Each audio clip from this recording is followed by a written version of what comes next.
सिर का दर्द, तेज होता हुआ सिर में दर्द जो है, जिसको माइग्रेन का नाम भी दिया जा सकता है, या इसके बहुत सारे और नाम होते हैं, stress headache, acidogenic headache, gastrogenic headache, migraine, hypotensive headache, ऐसे कई नामों से जो जाना जाता है। ऐसे सिर के दर्द के क्या कारण होते हैं, इन कारणों के कैसे कैसे लक्षण आते हैं, हमने पार्ट 1 में ये पूरा देखा।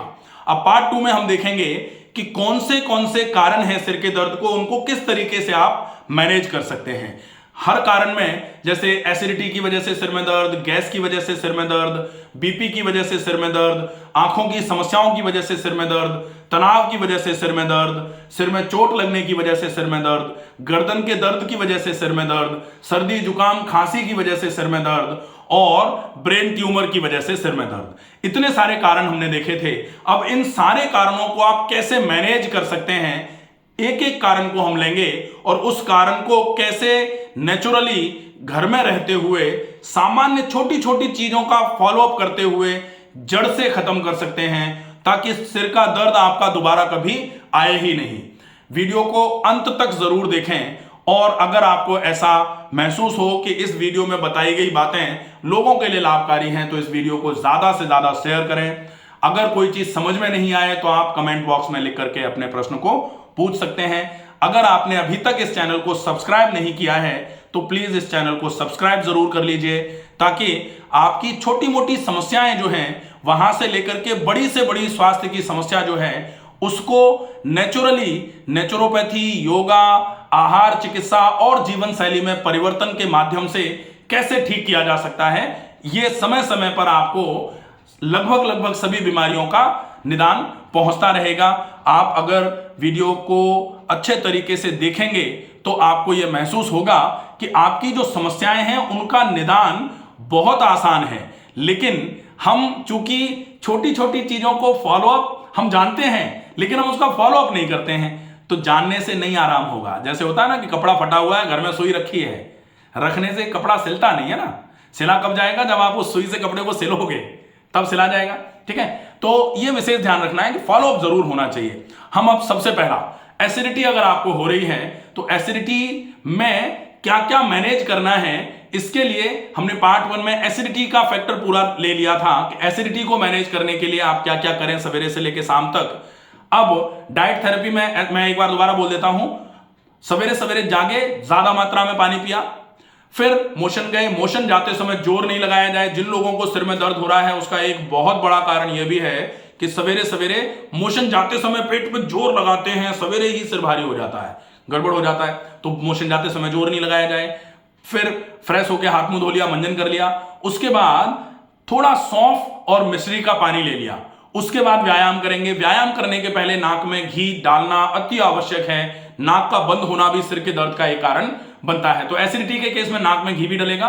उसके बाद व्यायाम करेंगे। व्यायाम में जो भी आप ऐसा व्यायाम कर पाए जो आपके खाने के पाचन की व्यवस्था को सुधारेगा, तो एसिडिटी और गैस दोनों अगर हो रहे हैं ऐसे केस में आपको यह रूटीन पूरा फॉलो कर लेना है। ठीक है, तो व्यायाम कर लिया। व्यायाम करने के बाद आप रात के भीगे हुए थोड़े से मुनक्के खा लीजिए अगर शुगर नहीं है तो, और अगर मान लो शुगर है तो आधा एप्पल खा लीजिए।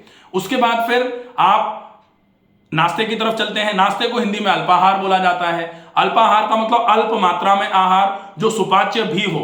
अल्प मात्रा में आहार का मतलब यह नहीं होगा कि आप 2 ब्रेड का सैंडविच खा रहे हैं, तो वो नहीं चलेगा। जो सुपाच्य भी हो, जो जल्दी पच जाने वाला हो और कम मात्रा में हो। अल्प मात्रा और जल्दी पच जाने वाला, इसका ध्यान रखना पड़ेगा।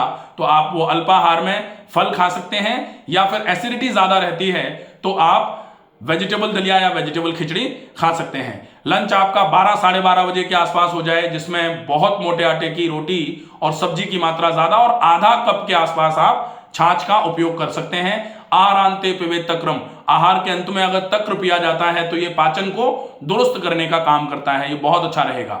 दोपहर और शाम के खाने के बीच में आप नारियल पानी ले सकते हैं, या बील का जूस ले सकते हैं, या कोई भी सीजनल एक फल खा सकते हैं। यह आपके एसिडिटी को मैनेज करने में आपकी बहुत अच्छे तरीके से हेल्प करेगा। अब शाम का खाना थोड़ा जल्दी खाना है, और शाम के खाने के बाद थोड़ा व्यायाम जरूर करना है, यह ध्यान रखा जाए। और रात को सोने के पहले आप आधा चम्मच सौंफ और उसमें 1/4 या आधा चम्मच मिश्री का पाउडर मिला करके लगभग आधा कप या मैक्सिमम 1 कप पानी के साथ में पी करके घोल करके उसको पिएंगे। ये एसिडिटी को मैनेज करने के लिए आहार चिकित्सा हो जाएगी। इसके अलावा व्यायाम चिकित्सा में आप कम से कम 30 से 40 मिनट टहलें, टहलने के बाद कम से कम 10 से 15 मिनट कुछ जोड़ों का व्यायाम कर लें, और उसके बाद प्राणायाम में अनुलोम विलोम प्राणायाम, डीप ब्रीदिंग, चंद्र अनुलोम विलोम, चंद्र भेदी, ये सारी चीजें जो मैंने बोली इनके लिए स्पेसिफिक अलग अलग वीडियोज हैं। अगर आपको कोई चीज समझ में नहीं आ रही है तो आप वो वीडियो, जैसे deep breathing by doctor Ramakant Sharma, Anulom Vilom pranayama by doctor Ramakant Sharma, Sheetali Sheetkari Chandra Anulom Vilom Chandra Bhedi, ये ठंडे तासीर के प्राणायाम है और इनका स्पेसिफिक अलग अलग एक एक चीज का वीडियो बना के रखा हुआ है। आपको अगर कोई चीज समझ में नहीं आ रही है तो आप स्पेसिफिक देख करके उसको प्रॉपर तरीके से समझ सकते हैं कि इसको कैसे करना है। ठीक है, ये व्यायाम चिकित्सा हो जाएगा। इसके अलावा लाइफस्टाइल में शाम का खाना जल्दी हो जाए, सवेरे जागना जल्दी हो जाए और रात को मैक्सिमम जो सोने की टाइमिंग है वो 11 बजे हो सकती है। 11 बजे के बाद अगर आप जागते हैं तो डेफिनेटली ये एक समस्या का कारण बन सकता है। ठीक है, क्योंकि 11 बजे कहा जाता है ना, early to bed early to rise makes man healthy wealthy and wise. तो जब आप जल्दी सोएंगे तभी तो आप सवेरे जल्दी जगेंगे, और कहा जाता है जल्दी जगने वाला भाग्यवान माना जाता है, स्वस्थ रहता है। तो जल्दी जगना है इसलिए जल्दी सोना पड़ेगा, तो रात को जल्दी सो जाएं। ये कुछ जीवन शैली में परिवर्तन की आवश्यकता है। तो आहार चिकित्सा हो गई, योग चिकित्सा हो गई, प्राकृतिक चिकित्सा जो है और जीवन शैली हो गई। प्राकृतिक चिकित्सा में अगर एसिडिटी ज्यादा रहती है तो दिन में 2-3 बार ठंडे पानी का गीला कपड़ा आप पेट पर और माथे पर रख सकते हैं, जिससे पेट भी ठंडा रहेगा, आंखें और माथा भी ठंडा रहेगा, तो सिर में दर्द के चांसेस बिल्कुल नेग्लिजिबल हो जाते हैं। ये एसिडिटी का मैनेजमेंट हो गया। दूसरा, अगर गैस बनती है, गैस बनने की वजह से जो सिर में दर्द होता है उसमें सामान्य तौर पर जो पीपीआईज हैं उनमें डोम्पेराडोम का कॉम्बिनेशन दिया जाता है। पीपीआई मतलब प्रोटॉन पंप इनहिबिटर्स, इसके साथ में डोम्पेराडोम का कॉम्बिनेशन देते हैं। ऐसे केस में जैसे पेंटॉप डी आपको ड्रिप के साथ में चढ़ाया जाता है जब आपके सिर में दर्द होता है गैस एसिडिटी की वजह से, और उसमें उससे तुरंत आराम भी होता है। तो आप पाचन की व्यवस्था को दुरुस्त करके गैस के बनने को खत्म कर सकते हैं, जिसकी वजह से आपका ये जो सिर में दर्द है वो पूरे तरीके से खत्म हो सकता है। डाइट में जो आपने एसिडिटी के लिए लिया वही डाइट आप गैस्ट्रिक ट्रबल के लिए भी ले सकते हैं, लेकिन गैस्ट्रिक ट्रबल में विशेष फॉलोअप करने की बात होगी। आप खाने के हर ग्रास को कम से कम 50 से 60 बार चबा करके खाइए। लोग कहते हैं इतना चबाना संभव नहीं है, लेकिन अगर किसी को ऐसा लगे इतना चबाना संभव नहीं है तो वो आईबीएस के पेशेंट से एक बार मिले। आईबीएस के पेशेंट को अगर अपने आप को ठीक करना होता है तो वो एक ग्रास को कम से कम 100 बार चबा के खाते हैं। अगर 100 बार चबा के खाना चालू कर दिया, आईबीएस में डेफिनेटली आराम होना चालू हो जाएगा, क्योंकि आईबीएस का मतलब इरिटेबल बावल सिंड्रोम जो होता है। इरिटेबल बावल का मतलब है आंतों में इरिटेशन का इफेक्ट आ रहा है धीरे धीरे। काय का इरिटेशन? जो हम खा रहे हैं उसी चीज का इरिटेशन। अब जो हम खा रहे हैं उसमें कहीं खराबी थी कंटेंट में, और फिर हमने उसको अड़म गड़म जल्दी जल्दी ढकेल दिया गले से नीचे। अब आमाशय में जाके वो पचा ही नहीं, फिर आंतों में जाएगा, आंतों में इरिटेट करेगा आंतों को। तो चबा के खाना आईबीएस जैसे रोग में भी बहुत अच्छे तरीके से फायदा करता है। तो गैस्ट्रिक ट्रबल में तो डेफिनेटली चबा के खाना आपके लिए रामबाण उपाय जैसा हो जाएगा। रामबाण औषधि नहीं कह सकते क्योंकि औषधि नहीं है, ये उपाय है। तो रामबाण उपाय के जैसा होगा, डेफिनेटली आपको बहुत अच्छा आराम मिलना चालू होगा। अब बीपी की वजह से आपका अगर सिर में दर्द आया है तो बीपी क्या होता है? बीपी का मतलब होता है ब्लड प्रेशर। ब्लड प्रेशर मतलब खून की नलियों पर खून के द्वारा एक्सर्ट किया जाने वाला प्रेशर, उसको बोला जाता है ब्लड प्रेशर। जैसे पाइप में पानी बह रहा हो और पाइप पर उस पानी का प्रेशर जब बढ़ता है तब उसको बोला जाएगा पानी का प्रेशर। कहां पर? पाइप पर, पाइप की सतह पर, पाइप के जो मेम्ब्रेन है उस पर। तो खून की नलियों में खून बह रहा है तो नलियों में खून का दबाव जो है उसको बोला जाता है ब्लड प्रेशर। ये आवश्यक है, बीपी होना तो जरूरी है, लेकिन जब वो हाई हो जाता है तब उसको हाई बीपी बोला जाता है, जिसको हाइपर टेंशन के नाम से जाना जाता है। बीपी अगर हाई हो जाएगा तो फिर वो हाई बीपी खून की नलियों पर एक तो ज्यादा दबाव जब डालेगा तो खून की नली के फटने के चांसेस ज्यादा हो जाते हैं। और यही जो सेरेब्रल स्ट्रोक का मामला चल रहा है कि बीपी जब ज्यादा होता है तो खून की नली यहां अगर फटी सेरेब्रल एरिया पर, ब्रेन पर, मस्तिष्क के आसपास, तो वो खून की नली फटी, खून निकल करके बाहर आया और मास्टर प्लेट होती है वहां अगर खून का थक्का कहीं भी जमा तो उससे रिलेटेड जो सप्लाई है वो गड़बड़ हो जाएगी। वहां से मोटर रिफ्लेक्सेस जाना बंद हो जाएंगे। किसी के हाथ खराब हो रहे हैं, बाएं हाथ और पैर, किसी का दाएं हाथ पैर, ये जो पैरालिसिस जिसको बोला जाता है ब्रेन स्ट्रोक की वजह से, वो हाई बीपी की वजह से ही तो होता है। तो हाई बीपी पैरालिसिस कराए उसके पहले सिर का दर्द कराती है। तो अगर बीपी ज्यादा रहता है, आपने सिर का दर्द चेक कराया, सिर के दर्द में आपका बीपी कारण अगर निकल करके आया कि बीपी जब बढ़ता है तब सिर में दर्द होता है, तो आप बीपी को मैनेज करने के लिए पहले तो बीपी बढ़ने के कई कारण होते हैं। आप बीपी बढ़ने के कारणों को पूरे तरीके से अगर समझना चाहें तो high BP bye doctor Ramakant Sharma, BP blood pressure by doctor Ramakant Sharma से आपको हाई और लो दोनों बीपी कैसे होते हैं, क्यों होते हैं, क्या वजहें होती हैं, कैसे लक्षण आते हैं और किस तरीके से मैनेज किया जा सकता है, पूरा वीडियो है, आप उसको देख सकते हैं। हाई बीपी को मैनेज करना आप वहां से समझेंगे, आपके सिर के दर्द में डेफिनेटली आराम होना चालू हो जाएगा। फिर इसके बाद आता है तनाव, stress management by doctor Ramakant Sharma. तनाव की वजह से अगर बीपी बढ़ रहा है तो तनाव को मैनेज करना अति आवश्यक है। Stress management by doctor Ramakant Sharma आप सर्च करेंगे, उसमें आपको पूरा समझ में आ जाएगा। लेकिन कोशिश ये करिए कि तनाव के मैनेजमेंट के लिए आपको अपने मन को समझाना पड़ेगा थोड़ा सा, कि मन को क्या समझाना है, मन को यह समझाना है कि सारी ही चीजें हमारे बस में नहीं है। मोह सकल व्याधिन कर मूला बोला जाता है। तनाव कहां से आता है? मोह से आता है। मोह मतलब अटैचमेंट। जितना ज्यादा हम किसी भी चीज को लेकर के आसक्त रहेंगे, हमारे मन में किसी चीज की आसक्ति रहेगी, निश्चित ही वहां से तनाव जनरेट होना चालू हो जाएगा। तो अनासक्ति की भावना आना बड़ा मुश्किल है, लेकिन प्रयास से हर चीज संभव है। करत करत अभ्यास के जड़मति होती सुजान, सब जाना जाता है, सब जानते हैं इस चीज को, लेकिन थोड़ा फॉलो अप पे लेना चालू करना पड़ेगा। इससे आपका तनाव का प्रबंधन होगा।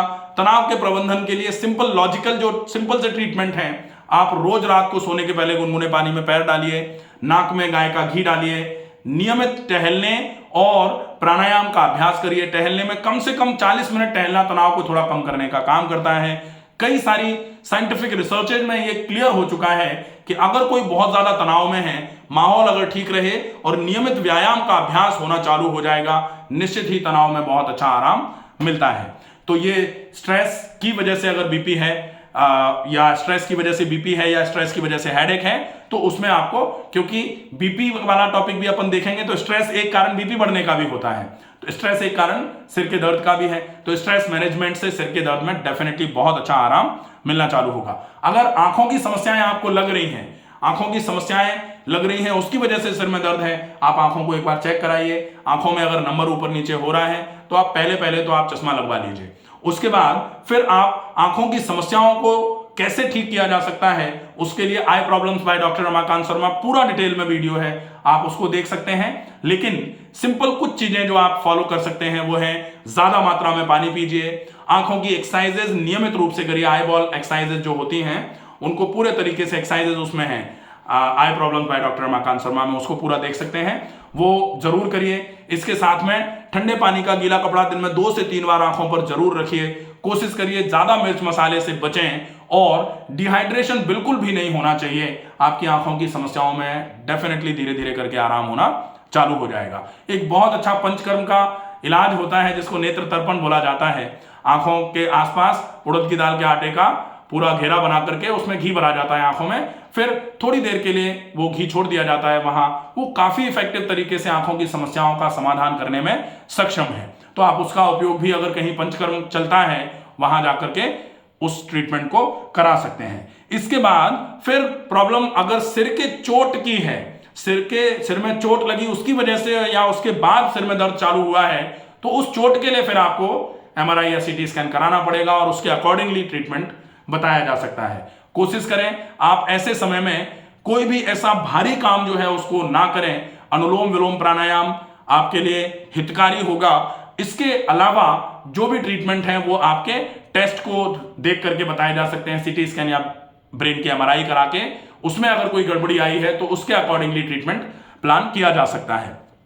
जिनको गर्दन के दर्द की वजह से सिर में दर्द हो रहा है उनके लिए बहुत अच्छा तरीका है, सर्वाइकोजेनिक हेडेक है तो सर्वाइकल के मूवमेंट्री एक्सरसाइजेज जो है ना, ये वाले बहुत सारे लोग ऐसे ऐसे करते रहते हैं, चट होती रहती है और थोड़ी देर के लिए आराम भी मिल जाता है, तो ये मूवमेंट करना बंद कर दीजिए। आप आइसोमेट्रिक नेक एक्सरसाइजेज हैं तो neck exercises by doctor Ramakant Sharma, ये 9 एक्सरसाइजेज का पूरा एक वीडियो है, उसको देख करके समझिए और उसका स्ट्रिक्ट फॉलोअप करिए। मूवमेंट्री एक्सरसाइजेज बिल्कुल बंद कर दीजिए। अगर गर्दन की वजह से सिर में दर्द आ रहा है और आप गर्दन को हिलाए जा रहे हैं, मूवमेंट कराए जा रहे हैं, तो दर्द बढ़ सकता है, इसका विशेष ध्यान रखा जाए। इसके अलावा अगर सर्दी खांसी जुकाम की वजह से सिर में दर्द है, तो निश्चित ही आपको सर्दी खांसी जुकाम को मैनेज करने के लिए सफेदे की भाप, नाक में घी और प्राणायाम, इसका अभ्यास करेंगे तो सर्दी खांसी और जुकाम सारी चीजों में आराम मिलेगा। इसकी वजह से सिर में दर्द में भी आराम मिल जाएगा। एक कारण जो बताया था, ज्यादा तेज बोलते हैं जो लोग, बहुत चीख चीख के चिल्ला चिल्ला के जो लोग बोलते हैं, उनके भी सिर में दर्द रहता है। तो ऐसे केस में बोलने की टोन जो है ना, वो थोड़ी सी धीमी गति से बोलने की प्रक्रिया चालू कर दें, सिर में दर्द डेफिनेटली धीरे धीरे करके कम होना चालू हो जाएगा। तो ये विशेष कारण जो थे, उन कारणों का मैनेजमेंट अगर आप अच्छे तरीके से करेंगे तो सिर में दर्द में डेफिनेटली आराम होना चालू होगा। धीरे धीरे करके एक समय आएगा कि सिर का दर्द परमानेंटली बिल्कुल खत्म हो जाएगा। आप सिर के दर्द से पूरे तरीके से निजात पा जाएंगे। आशा है ये वीडियो आपको पसंद आएगा। ज्यादा से ज्यादा लोगों तक इस वीडियो को पहुंचाएं। स्वस्थ रहिए, सुरक्षित रहिए। धन्यवाद।